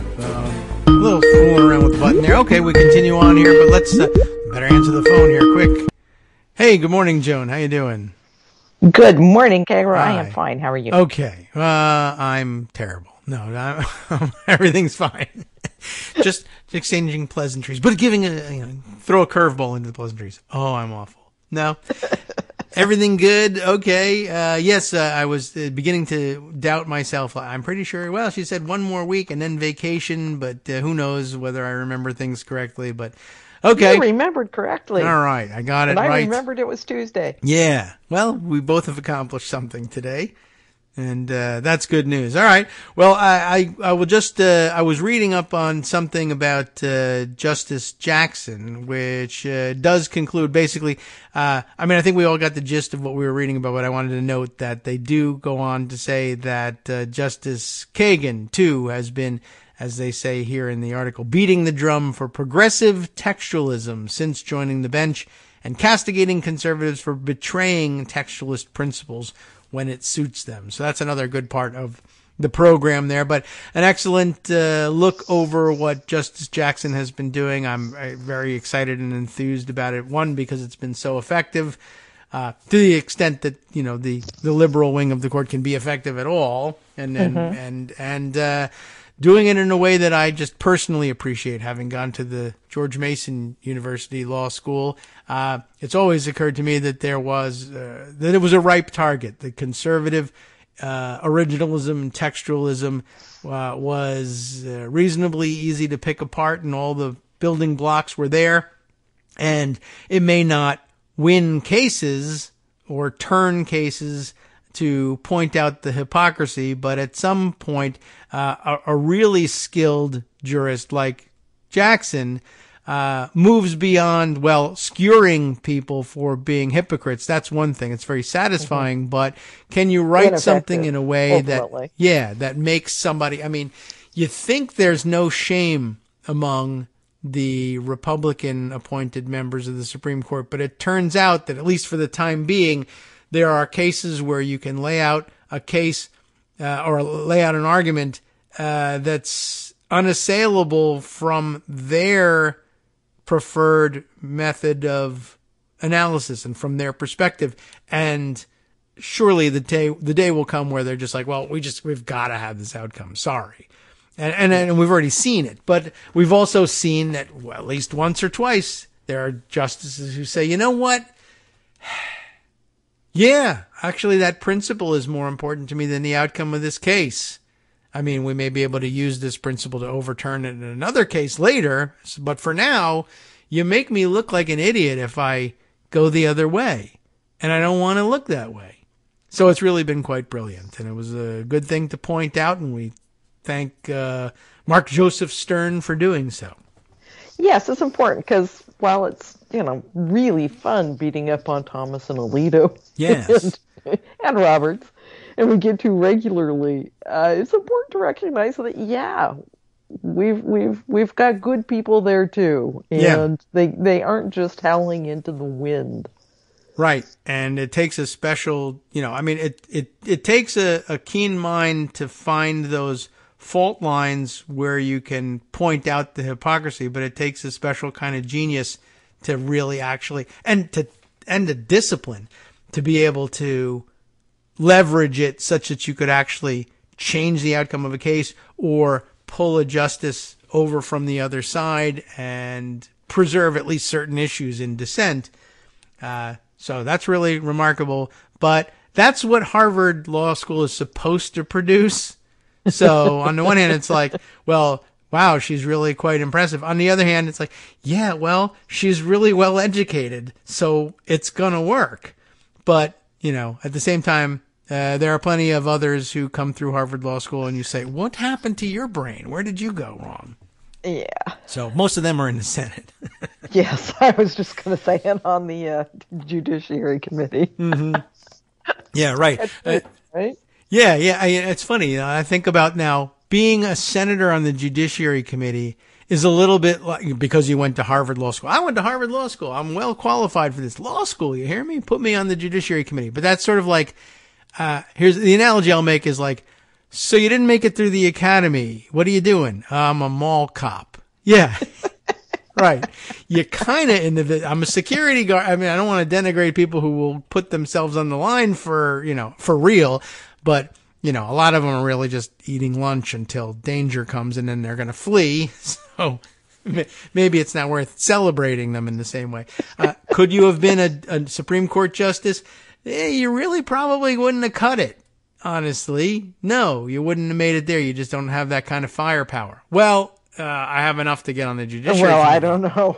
Brett Kavanaugh's there. Yeah, right. I mean, it does happen from time to time, but he had no ability to elevate himself to the Senate. He stayed a party functionary too long and didn't run for anything. But yeah, a lot of these guys who Ted Cruz probably saw himself running for the Senate, maybe then for president or whatever. But if it doesn't work out getting to presidency, that, surely a Republican president would say, oh, we need a Supreme Court justice. Well, good old Ted, I'm sure we can replace him in the Senate. Texas is pretty reliably Republican back when he made this decision. Maybe that's changing. I don't know. We all hope so.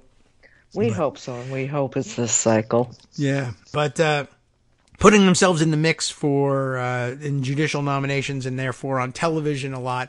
I'm sure Josh Hawley, others just thought, oh, I'll be a natural selection for it. And even if I never make it, I'll have power over them. And I deserve it because I went to, fill in the Ivy League blank. Anyway, so that's what it looks like to have paid attention in class and done your homework, Justice Jackson. And if you spent your time at Harvard daydreaming about how awesome it would be when people thought about the fact that you went to Harvard, you're Josh Hawley instead. Mm-hmm. So, all right. How are you doing? What's going on? What are you writing about? Probably a little bit of that. Well, it might be indictment day again. Woo! That's right. It's Tuesday, and I forgot that that's grand jury meeting day, not just your day. Yes, it is. And grand jury was there. There was a tense atmosphere, reporters say this morning. Okay. With grand jury members showing up and scurrying around. So. Oh, okay. We'll see if that means anything or if it's just, Tuesday at the grand jury. Sure. I think it would be nice for them to just have regular meetings and catch up with one another. But, last week we saw the same sort of frenzied activity, and it turned out to be the superseding documents indictment. I can't imagine that there would be another call for superseding indictment in the documents case so soon after the last one. That would, to me, indicate that some omission or mistake was made. Right, and I don't think Jack Smith makes a lot of mistakes. He seems to have been very careful about this, and even the last superseding indictment wasn't about mistakes. It was about, more evidence has come to a new defendant and more evidence. Right, and what renewed scrutiny of the existing evidence told them. And the fact that they could then introduce that other defendant, I think, opened up a couple of doors to saying, well, now things that we were going to charge him with before, but that didn't make sense unless we introduced Oliveras, as the new defendant. And until we're ready to do that, we can't talk about that stuff. Okay, well, good. We'll see what they come up with. Of course, we're all waiting for a possibility of a January 6th related indictment. I think that's what we're all hoping happens today. Yeah. Well, that'd be all right. I would take more on the documents case because it really is. When it first came out, we're thinking, oh yeah, okay, it's going to be like Al Capone and the taxes. Well, maybe it is going to be like Al Capone and the taxes. Maybe this will take him down. But the thing is, it's very, very real. Yes. This was serious stuff. He was hoarding. He was stealing. And yes. When we find out, and I would assume Jack Smith would be able to do it, he was selling this stuff, well then. Yeah, if he was doing it, then they'll find it, and the case will be made. But, yeah, it's been remarkable, and, of course, I guess the last round of stuff really illustrated. I guess I wondered all along when they realized, or when they revealed that there is surveillance video of his weirdo Pervalago sex dungeon resort, and there will be videotape of them hiding these documents from us. And I wondered, why didn't they delete that? Videotape of them going through the tunnel with their flashlights. Yeah. Pointing out where all of the cameras that were pointing at the documents right. are. So now they know. So then I was wondering, well, why aren't they trying to delete the security video? And then the next stage of the case was, by the way, we now have proof of them plotting to delete the video. And how come they weren't successful in it? I'm not really sure, but nobody knew how to do it. Yeah, I mean, as it turns out, although that's what it seems like. Yeah. Also, I mean, how did they get to flooding the server room and still not get it right? Why didn't you just spray a hose on the server? Go.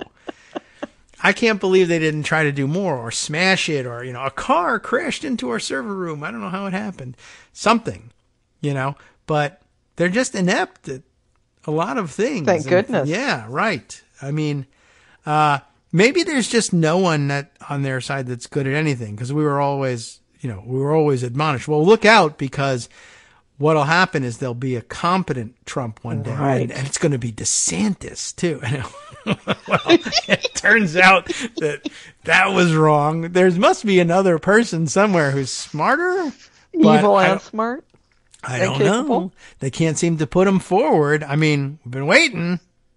I'm worried that they'll come up with somebody, but so far everyone that they've put forward as, well, he'll be the smart Trump, has turned out to be dumber than Trump, which is amazing. And with less charisma. Yeah. Oh my God. He's the worst. And that they didn't see that originally was weird. I mean, he just never should have been governor, but oh well. No. But it's Florida, and Lord knows how that happened. I'm sorry, Florida. Yeah. What the hell? I don't know. There's just, I don't know. We present them with bad choices, and I guess they're just used to that. And And it doesn't occur to them that this could be not just a standard bad choice, but the worst choice in America. Oh, well, they're stuck with him now. And it's very fun to watch. Yeah. The Republican primary. Yeah. Although terrifying at the same time. Yes. That I'll be the interested treason to see. guy is still the choice of Republicans. Yes.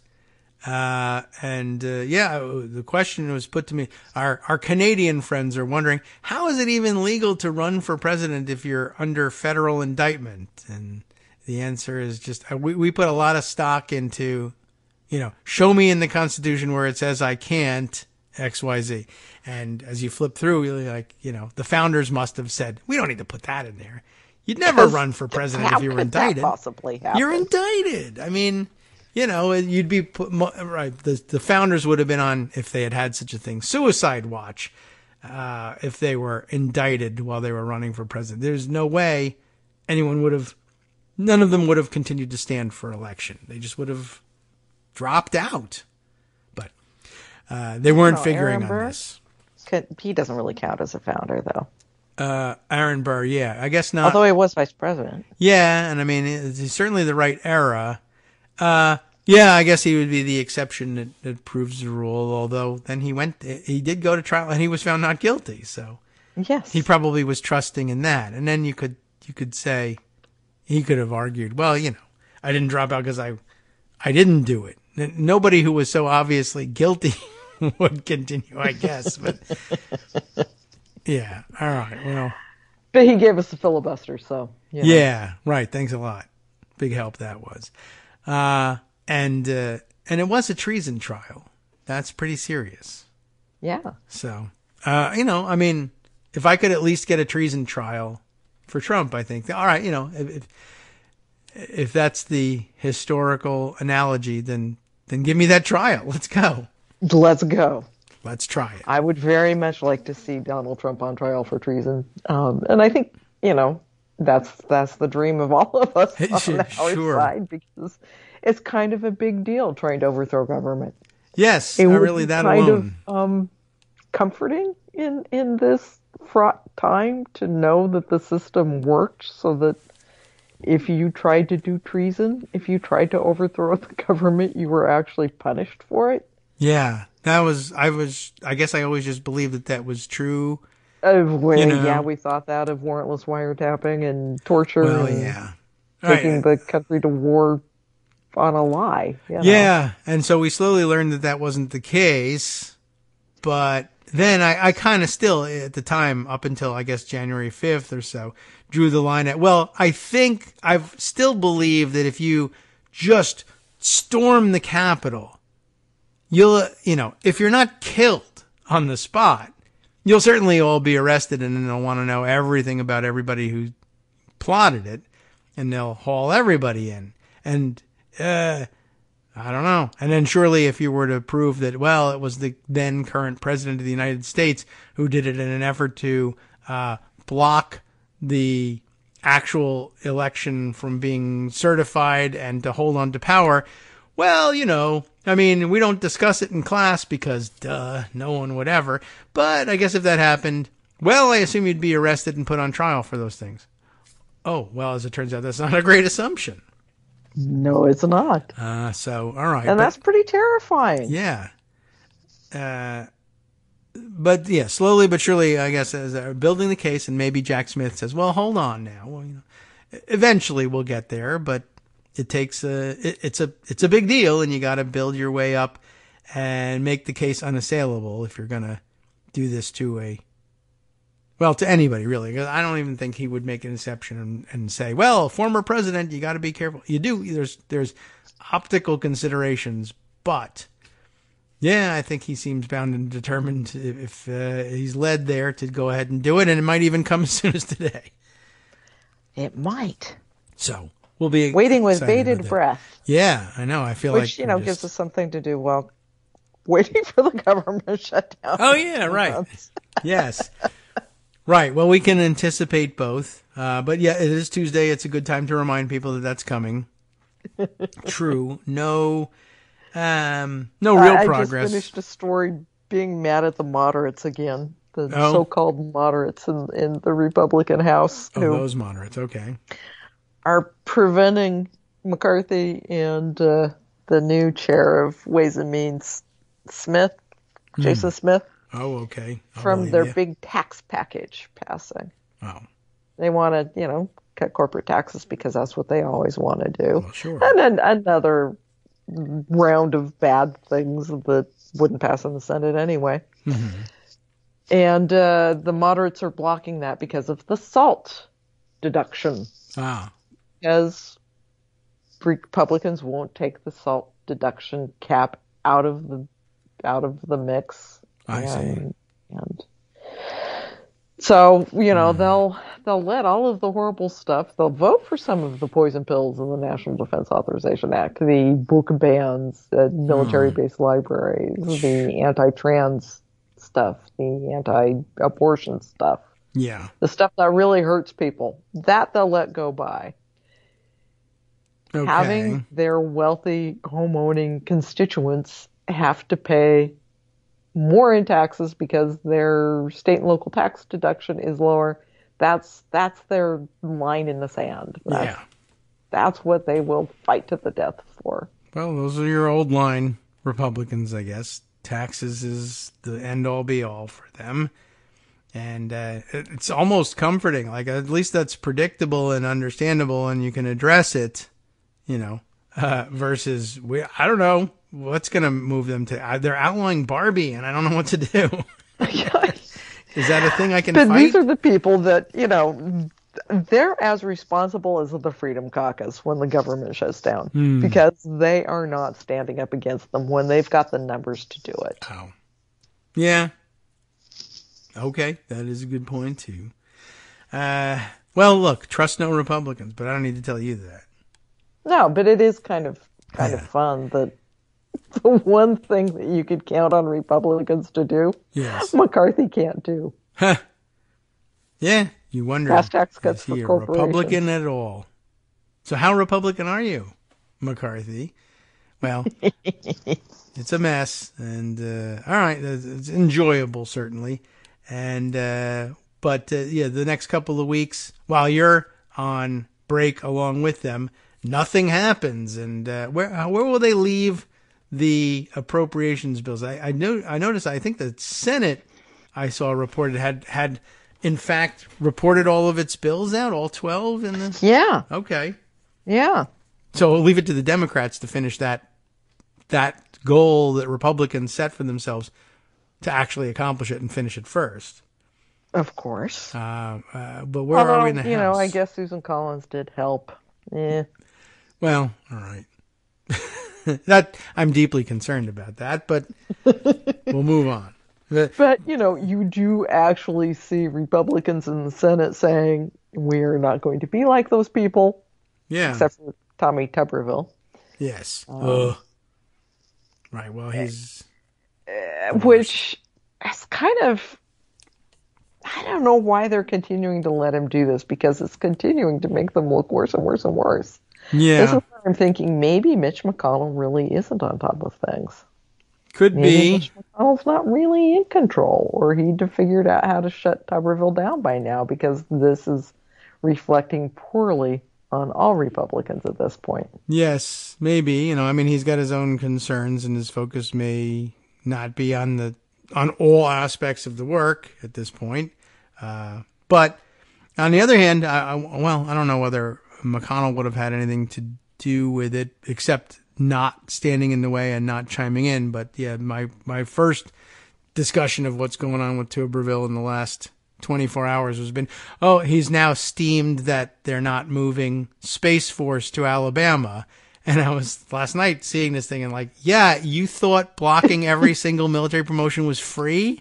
That there was going to be nothing that happened? I think he really is that dim. He may be. He might be competing with Ron Johnson for the dullest knife in the Republican drawer. He's certainly right in the mix there. And I'm wondering whether I don't know whether McConnell, calculated this out or had anything whatsoever to do with it, but it wouldn't surprise me if there were Republicans saying, yeah, you know what, this should happen, and we should talk to him at the luncheon and say, you know why you didn't get this, right? It's your dumb thing. We keep telling you how dumb this thing is. Drop it, and you'll stop getting punished. Anyway, I don't think they're ever going to move to Alabama at this point, but if you're looking for an explanation for what's going on, or if you just thought you could really hold up everything and we'd all just back you and there'd be no repercussions whatsoever, grow up. What's wrong with you? Consequences. Yeah. So I don't know what happens there. Me neither, but he really does not seem like he'll budge. No. There are other holds that are happening, by the way. Yeah. What else? Who else? The Appalachia guy, Ohio, J.D. Vance. Oh, yeah, okay. Has a hold on State Department people. And in fact, his office has sent a woke questionnaire to nominees. And if they return the "How woke are you?" questionnaire and their answers are acceptable to him, he'll drop his hold on them.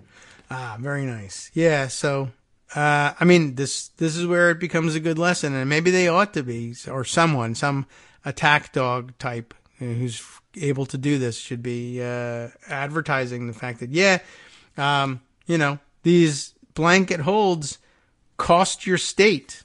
You'll get hurt. And particularly, it'll be a little bit more difficult to punish Ohio than to punish Alabama, and in political terms, because you've got Sherrod Brown running there. So you'll want to be, and maybe you really can't do that. But Vance, as jerky as he is, he's smarter than Tuberville anyway. So yes. But this whole thing, one side benefit of this whole thing is I learned who Alabama's other senator is. Yes. Which I had not known for the past couple of years because, she's one of those that you're listening to the roll call and you think, who? Yeah. Who? Right. So you don't, and her statement was out too, and she was all upset, that it was, politics and it's been hijacked. And, now they want to investigate Biden for making this decision. But as it turns out, Lauren Boebert does not. You're right. So that was an interesting twist too. All right. Well, that's what they're up to today. And so, yes, the appropriations bills we mentioned, Senate is done. And the House, I think, has made some major progress toward at least reporting their bills out. Now, what that matters if they can't pass the same version, it may mean nothing, but at least. Well, I beat up on the moderates over their tax thing. Yeah. There are a few of them who are holding up the ag appropriations bill because it does have an abortion thing in it they're opposed to. So I should give them a tiny bit of credit there. Okay. Because it's you're fair and balanced. The Department of Agriculture and it's the FDA. What's in the base bill is, or rather, an amendment that was approved in the Rules Committee and made it into the bill, is disallowing abortion pills to be sent by mail. During the pandemic, the FDA said, "Yeah, okay, we can do this. They can be teleprescribed and provided by mail." Okay. And so Republicans are trying to get that out, stop that. And a couple of these guys are saying, well, no, don't do that because I am in a blue state where abortion's allowed, and you said states' rights and states' rights. Right. They're terrible on that consistency on that thing, but yes, all right. So there are at least some. So that bill was supposed to have been done last week. It was supposed to get the VA and military construction bill through in the House and the ag bill, and they couldn't do the ag bill, so they left a day early. All right. Sure. Take some time off to regroup, I guess. Well, all right. So not much time left on the other side. We know that.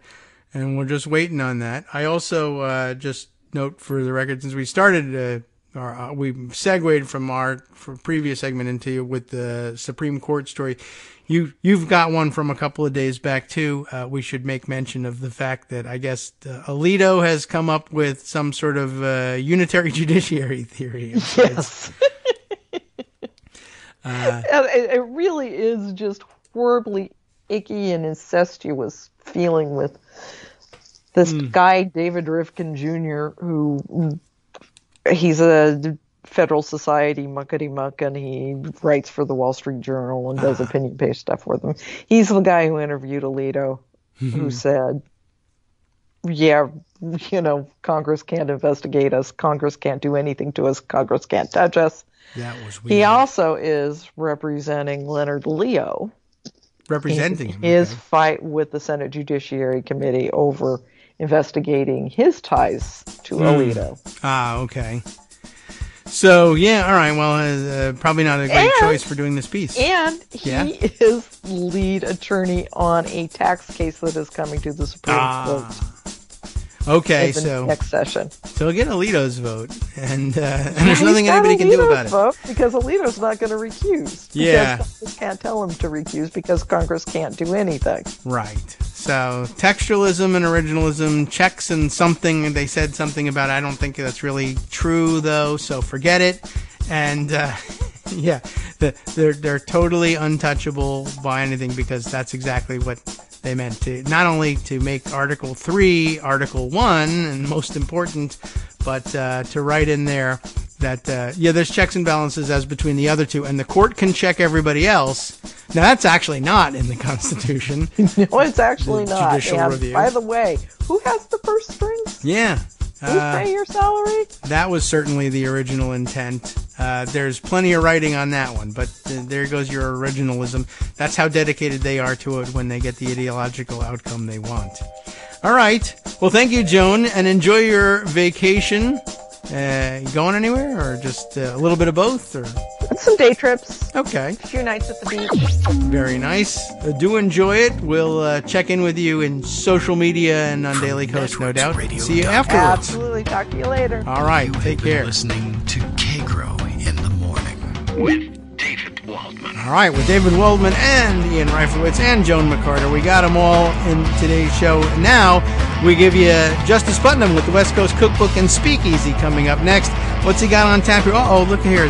Co-defendant Carlos de Oliveira could save himself by telling Jack Smith about that 24-minute phone call with criminal defendant Donald Trump. Stay tuned.